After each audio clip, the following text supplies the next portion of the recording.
Hello, everybody, and welcome to the Mattel Creations Design Panel here at San Diego Comic-Con. Woo! Today, we will be hearing from 5 talented designers about the design process through the journey of one of each of their favorite items. Make sure to stick around until the end of today's discussion for some giveaways. I know we just said everyone's got their raffle tickets. We are ready to go here. I am so excited to introduce our panelists today. We've got Rebecca Shipman from Monster High Design, Chloe Munn, Jurassic World Design, Stephen Redinger, Masters of the Universe Design, Magic Olmos from WWE Design, and Chris Colangelo from Hot Wheels Design. Let's go ahead and begin our discussion today with Monster High. Rebecca, what item will you be telling us about today? We're going to walk through Collector, Comic-Con Sweet Screens Twyla. Awesome. That's incredible. Let's go ahead and walk through. I'm going to see if I can get our slides working. They seem to be maybe at a bit of a hold up here. But I know we have some props here that we can talk about as well. So go ahead and tell us about Twyla. Yeah, so we've got some props here, like work in progress. So we've got hair sculpts, like early sculpts. We've got different iterations of the models through the process, so we can walk through the slides actually and talk through each. They're not working right now, so we will in just a second. We're getting that moving. So I guess let's start off just by talking about when you're thinking about Twyla, where do you start? Like when you're just concepting a new doll, the very, very beginning of the process, what is the very first step? Is it a dream? Is it an idea? Well, for Comic-Con, we've been bringing back favorite lines from the main line, so we wanted to highlight and bring those a nostalgic vibe to Comic-Con. And it's funny, for this one, I was actually on vacation with my family when I got the assignment. I'm like, okay, I got to bring this in next week. So I was in a hotel room drawing the concept, which you'll see on the screen shortly, but it's just funny that we're always working. Now, if it was in a hotel room, were you drawing on one of those notepads they have in the hotel room, or a napkin? Definitely, yes.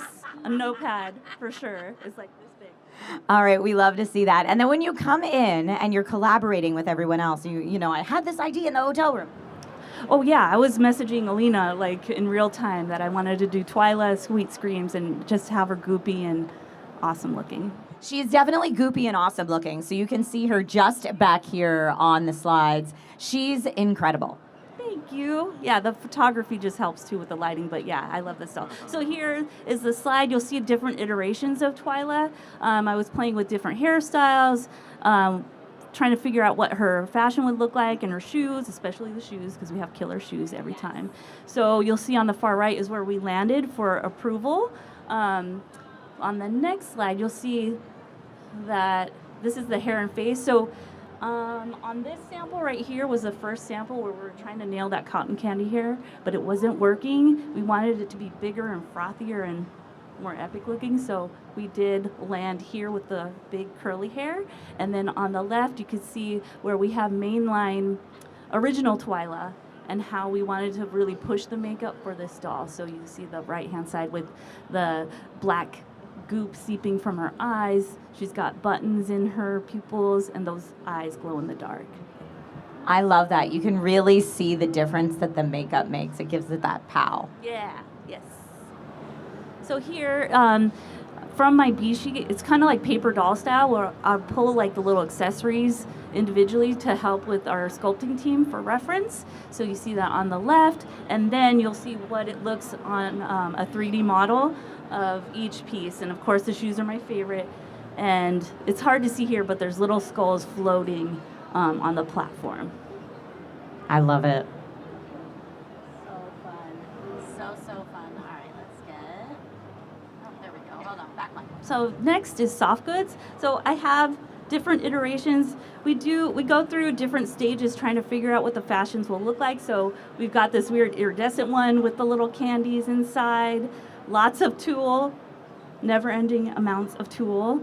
But ultimately, we landed here with the stacked different types of tulle. We've got pleating, we've got regular purple and indigo tulle, and then I love this extra layer here where we have the little black Skullet candies floating inside. The attention to detail in the Monster High line is just impeccable. And I want to let everyone know, because you can't see this, but I can. Rebecca's carrying all the soft goods right now in a coffin box. It's fantastic. It's very on brand. Very, very on brand. So next, we wanted to show that we do have designers work on graphics, even on the dolls. So someone had to design the little swirlies that you see here, and that was designed by Melody. We've got it's kind of like a snake-ish, like licorice swirl for her shadow, and then she's also got that on her hand and her arm. Very, very. And then here's our sketch. Yeah, I didn't work on this sketch, but I just wanted to show how beautiful the design is for the diary. We wanted to continue the Sweet Scream story with Twyla, so you see on the far left is like the little concept sketch where the artist wanted to go, and then you see the final colored versions on the right. That artwork is stunning. It's beautiful. It's beautiful.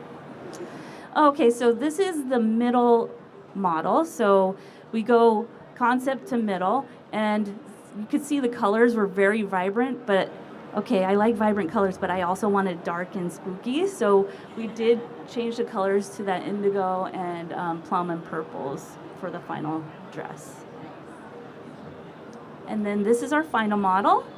You see the diary isn't quite ready there, but that's what we show as the process. And then on the far right, we see the final model. And Dustin does smell like candy. If you got the sample, go home and try to smell him through the box. And there's the final photography. That's Twyla. She's awesome. Thank you so much for sharing that process, Rebecca. That is so cool. I did not know I could be even more obsessed with Sweet Scream's Twyla, but here I am. Now, I do hear that there's some additional news that you wanted to share with us today. And let's see. Let me see if I can help you get something fun here. Got her. We know we sold out of Elvira at the show, but this is the official announcement of the mainline version of Elvira. So you're getting a silver version of her, and this one will be available starting July 30th. So not too far to wait. There she is. So you said July 30th, Yes. yeah? Yep. Awesome. I love Elvira. This is so cool. Awesome. Well, thank you again, Rebecca, for showing all of this to us and giving us a peek.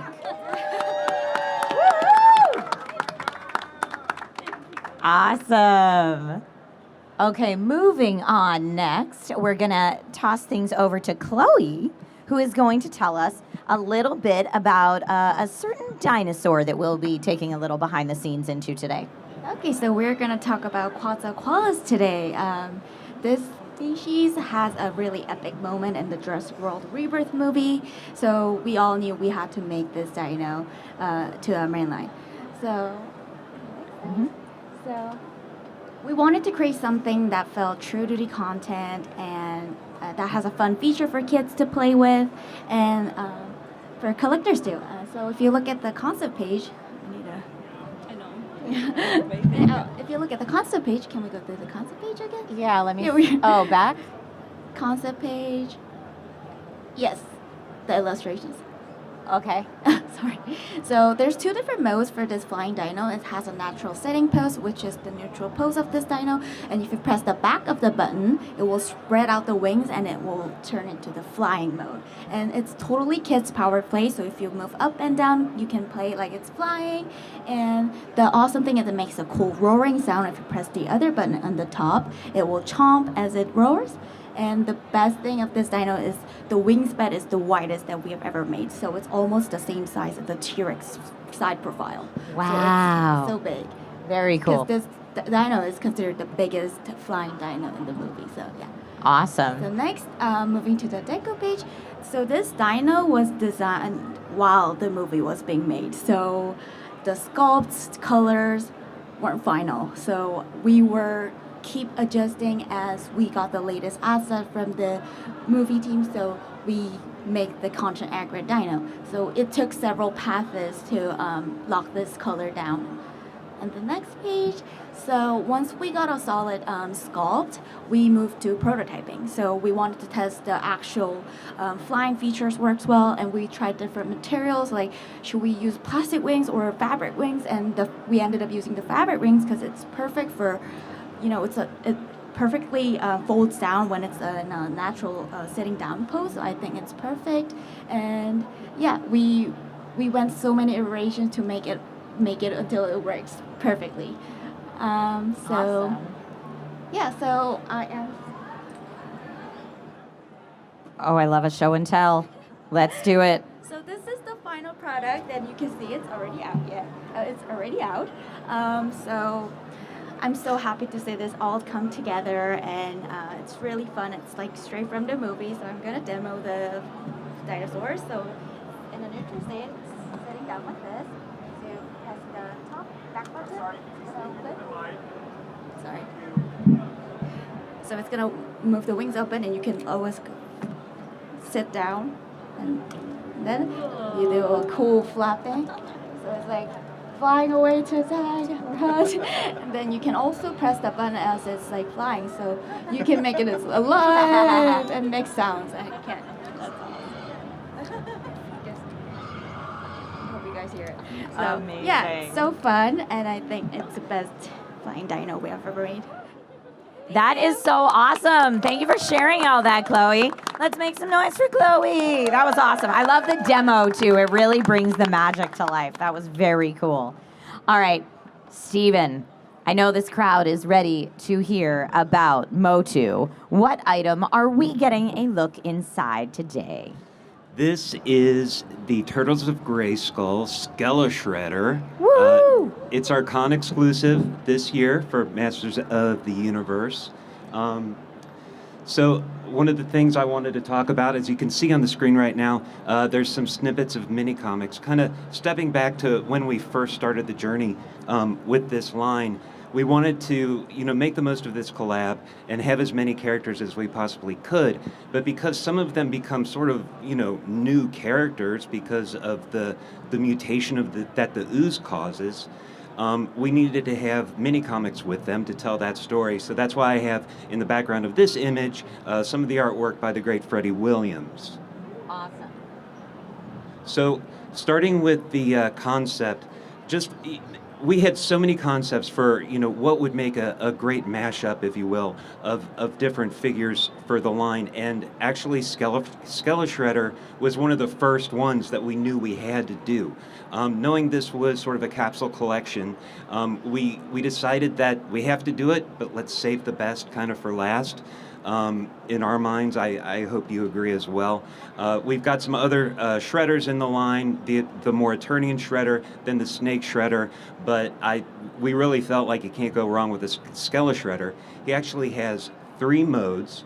You can replace the head, you can have a more classic shredder look, a more classic Skeletor look, or my favorite, the in-between sort of mashup hybrid form.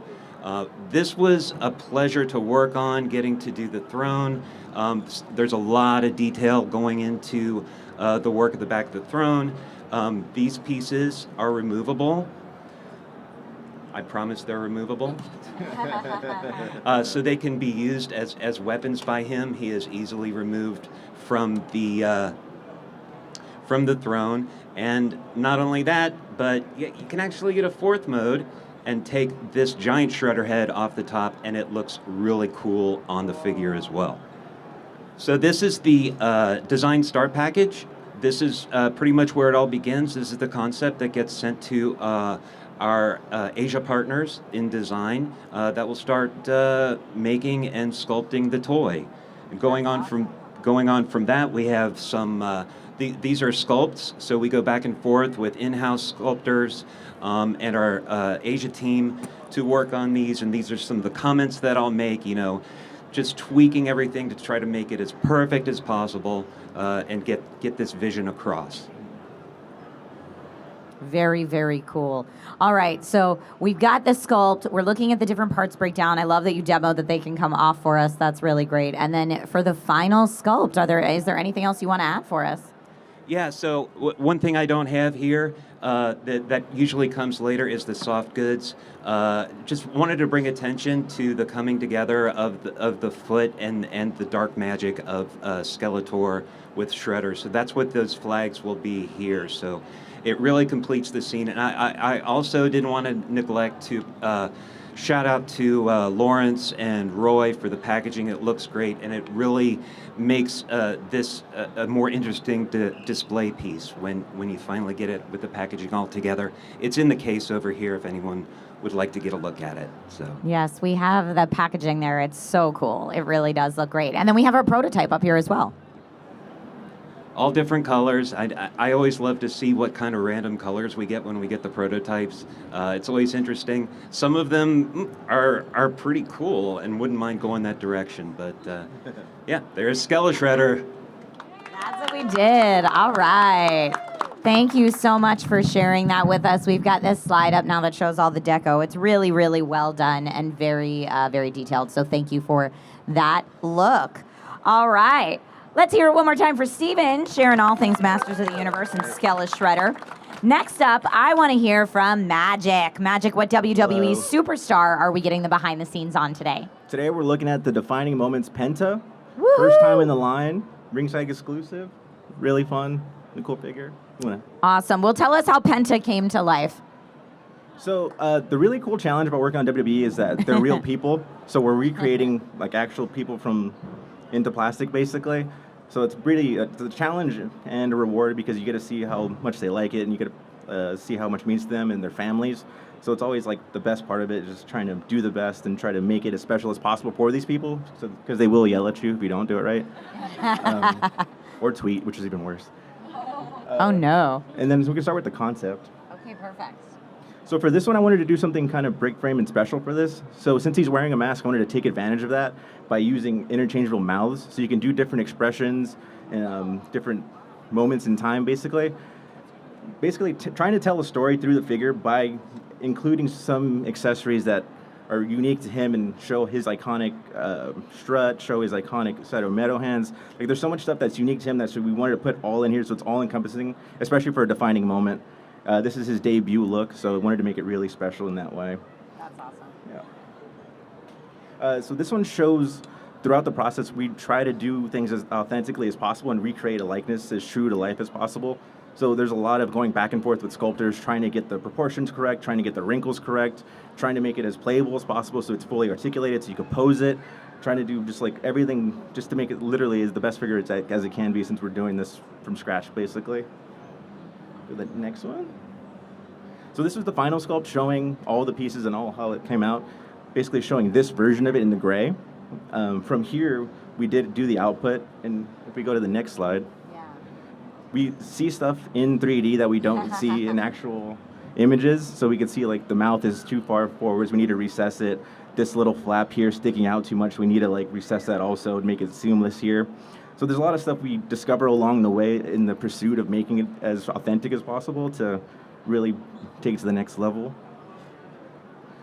And then we do these deco sheets, and for Penta in particular, it's really complex and high deco, so we've tried to capture every single detail in his tattoo, capture all of his face paint, all of the dragon patches, all of his patches all over his body. We kind of broke the bank with this one, so it's really, really hard. But yeah, so again, just driving the authenticity and the likeness to try to make it as real as possible, make it something special. And then we do the virtual model, so we get a kind of a look before we see it in person of how it's going to look in 3D, and then we can use this for like marketing or use this for like different turnarounds and animations, things like that. And then finally, we have the finished prototype here, and I think it came out pretty cool. It definitely came out pretty cool. Thank you so much, Magic. Thank you, guys.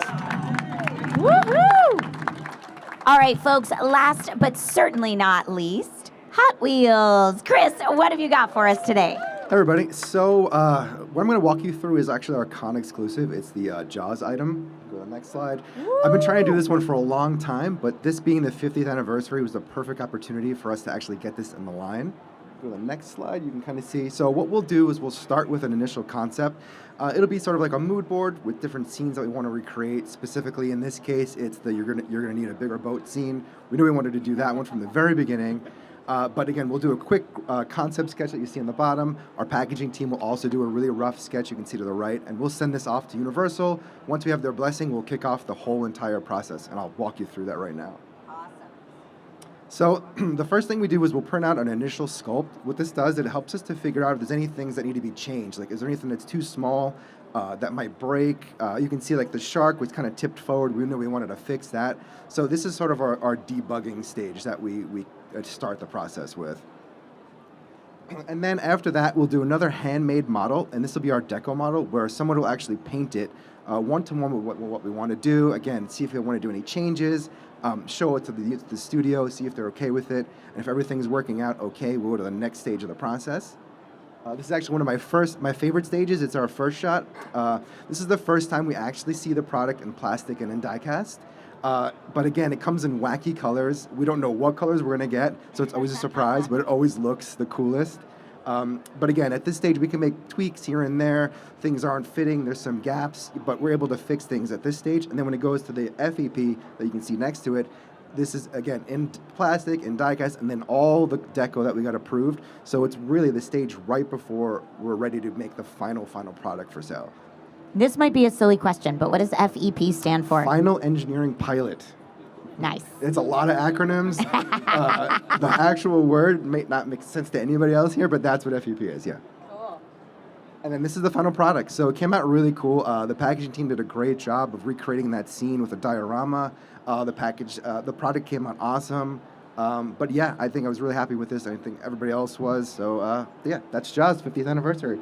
Thank you. We are going to need a bigger boat. That was awesome. Thank you so much, Chris.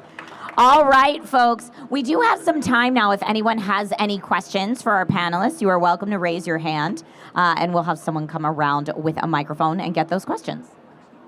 Let's actually start with a question that was submitted by social. Oh, I love it. Okay. So this one is for the whole design panel. What part of the design process brings you the most joy? I think the best part is actually building the model with our support teams. So once we get it approved and I get to work with hair, face, soft goods, and the sculpting team, it makes me so happy to see the thing come together and come to life, you know. It's just really special, and to have a big group of people trying to achieve one goal is just amazing. And our teams are fantastic and so creative, and I love them so much, obviously. You could tell. I'm gushing. Yay. Anyone else? Yeah, I agree. It's really hard for me to think of, my favorite part of the process, because it's a process. You start from the concept to the finished item, and you're part of that journey all along, and it's just so fulfilling to go from, a simple sketch to actually seeing something in 3D. I mean, that's what this design is all about. I love it. So similar with Steve's thoughts, I love the part where we draw. We start the things with like the sketching and drawing, and like seeing it, and actual product is like there's a lot of like time for that. And then we for especially like Jurassic World products, there's a lot of features, like fun features. Like every dino has their unique attacks and like a lot of like innovations going on. So whenever we're breadboarding with our internal like engineering team and seeing it like for the flying dino, like even seeing the flying motion and we get the things right and it looks so natural, it comes alive, and like seeing that process is really fun for me. So like I can't wait like people to have this and buy this like at the end. Like, that's so exciting for me. That's so awesome. Anyone else want to weigh in? Yeah, I kind of touched on it, but literally seeing the wrestlers' reaction to their figures, especially if it's their first figure ever, and seeing how emotional they get about it is really cool. I've heard a couple stories of people saying their kids took it to school with them every day, or they showed it off at show and tell, and like how special it was to them to have it. So that was really cool. And I feel like that's really unique to WWE since they are real people. I have a WWE figure in my car right now. It stays with me all the time. So yeah, I think for me, similar to everybody else, concepting is always the most fun, of just trying to figure out what's the craziest thing you could possibly do and see if you can get there. But I think probably the best stage is the first shot stage, where that's at the point that's actually a real product. It's actually going to happen. It's in steel. It's good. It's passed. It's a physical thing. That's when you're good, and everything else from there is just gravy. Awesome. Thank you so much. All right, raise your hand if you have a question for our panelists. I know we got a question right back here. Yes. What is your question? Sorry, I've got the mic. Great job, everybody. Product lines, if budget and schedule was not a concern within your respective product lines, what would you like to do next? Oh, I love this question. I feel like it's kind of loaded. We would do everything. I would have Everything. Yeah, maybe there would be actual goo that comes out of her eyes, and she would actually talk or something. I don't know. The sky's the limit, dude. Like, If the sky were the limit, we'd never get a product out. Never ending. Say that again. If the sky were the limit, we'd never get a product out. For me, I'll be just John Hammond and just make a real dino at this point. with dino DNA. With dino DNA. I love that, though. The creativity never ends. So I think what we're learning is we need timelines. Otherwise, the toys would never make it to production. Any other questions? All right. What toys did you guys grow up with and inspired you to go into the business? Great one. I mean, I think my first favorite was probably strawberry shortcake. I don't know how that went from cute and sweet to, I guess it kind of makes sense, sort of. It's more creepy, I guess.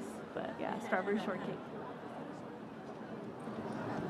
I think I was already a toy designer when I was young. I made myself my toy with clay, and I loved making things with like a lot of anything, any material that I had in my house. So I think that kind of slowly found my path to being into toy design. That's awesome. We could have been friends as kids because I was making my own toys too out of balsa wood. I was 6 years old when I got my first, I don't know if I'm allowed to drop Star Wars action figure, but I played with that. I think it was Greedo. He came with a weapon. I remember thinking in my little 6-year-old brain, holding his weapon, somebody makes this. How is it done? I was thinking about that, and, I always thought I kind of wanted to get into an industry like this, and I'm so happy that I fell into this because it's really been a dream come true. I had an extremely similar experience holding a Ninja Turtle, thinking someone sculpted this, I could do that. But I grew up playing with wrestling toys, obviously. It was probably the best thing ever happened to me, thinking back on it. I had a whole mess full of them, and I went to college. My parents wanted to throw them away, but I refused to let them throw it away. So they put it in a shed in the backyard, and they all just deteriorated. So, yeah. For me, it has to be turtles. I grew up with turtles, had every turtle, every toy, every play set.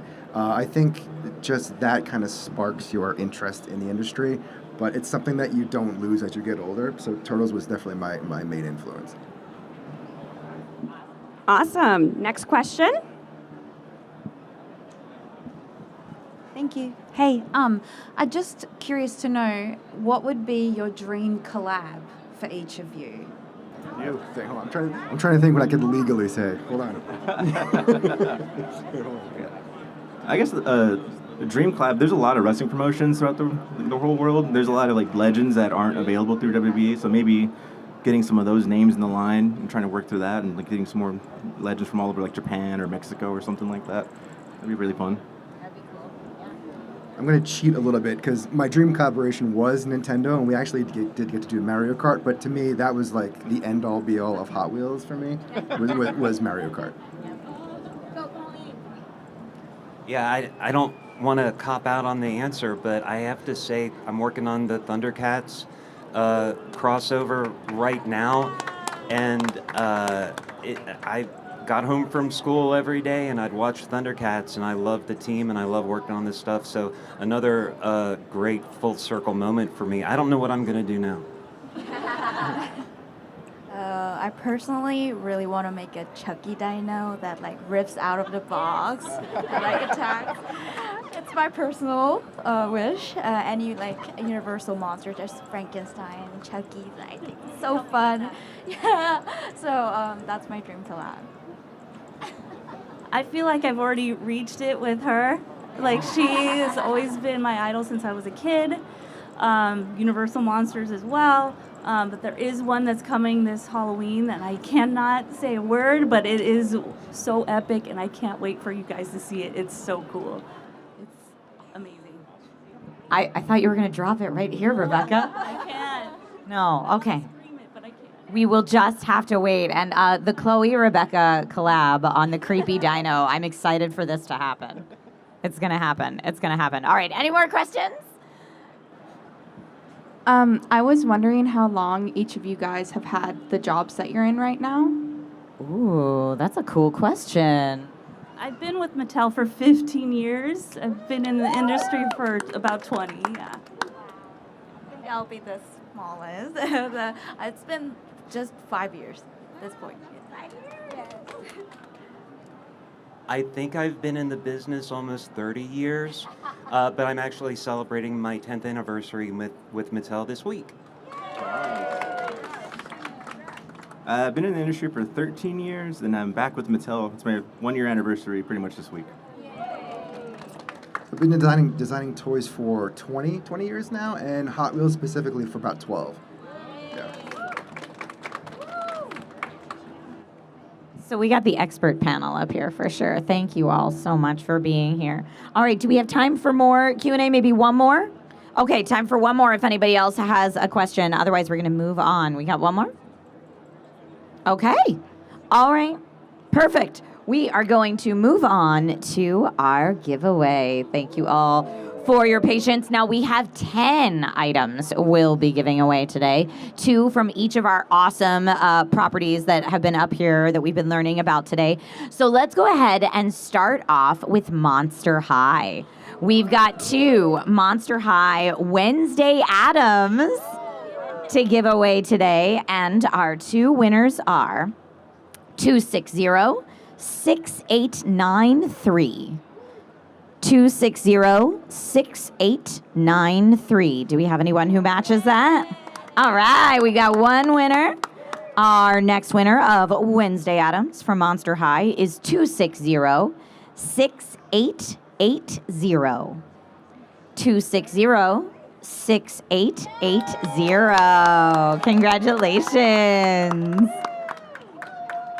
All right. Our next 2 items we'll be giving away are from Jurassic World Hammond Collection Lab Tour with Dr. Henry Wu. That's what we're giving away today, 2 of those. Again, that's the Jurassic World Hammond Collection Lab Tour with Dr. Henry Wu.